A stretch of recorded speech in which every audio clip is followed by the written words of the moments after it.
Hi, this is Chris Davis of SlashGear and Android Community, and this is the new HTC One Mini 2. It's the company's mid-range version of the One M8's flagship smartphone.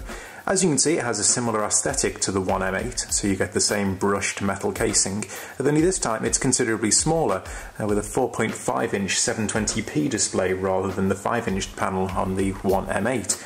Inside, things are slightly less powerful too, so you get a Qualcomm Snapdragon 400 processor running at 1.2 GHz, and that's paired with 1 GB of RAM rather than 2, and 16 GB of internal storage. You still get a microSD card slot though to expand that, and you also get LTE support, HSPA+, Wi-Fi ABGN for support for the 2.4 and 5 GHz bands, and for Bluetooth 4.0 with aptX support. On the bottom there's a micro USB port for charging and synchronizing, and there's a regular 3.5-inch headphone jack on the top.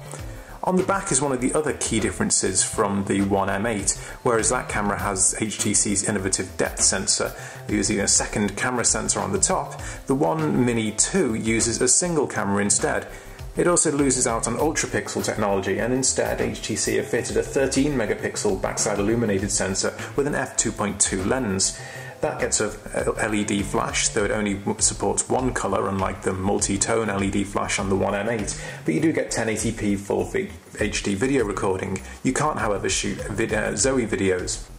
On the front there's the same 5-megapixel camera from the HTC One M8 with a wide-angle lens for fitting more people into video calls and selfies, and you also get HTC's boom sound speaker system, though since the phone is slightly smaller, the chambers for the speakers themselves are smaller and it won't sound quite as loud.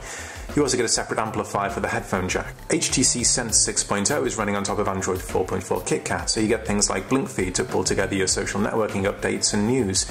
However, since the phone lacks an infrared port, you don't get the HTC TV app to control your TV.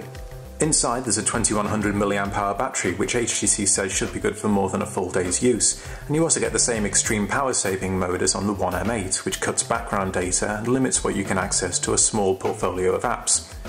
The family resemblance between the two phones is clear, and HTC is positioning the One Mini 2 as the sort of device that might appeal to those who want the style of the One M8 but can't afford the flagship specifications. There are a few compromises to be made, of course, for instance the camera, though HTC still expects the 13-megapixel camera on the One Mini 2 to produce some decent results, even if you can't take Zoe videos with it. The HTC One Mini 2 will go on sale in Europe and Asia, starting from the beginning of June.